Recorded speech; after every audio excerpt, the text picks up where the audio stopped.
हनुमान् श्रीपदो वायुपुत्रो रुद्रो नघोजरः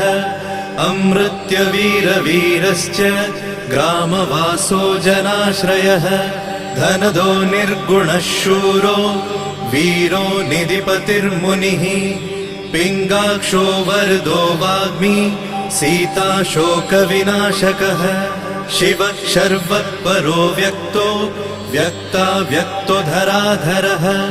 पिङ्गकेशः पिङ्गरोमा श्रुतिगम्यः सनातनः अनादिर्भगवान् देवो विश्वहेतुर्जनाश्रयः आरोग्यकर्ता विश्वेशो विश्वनाथो हरीश्वरः भर्गो रामो रामभक्तः कल्याणप्रकृतिस्थिरः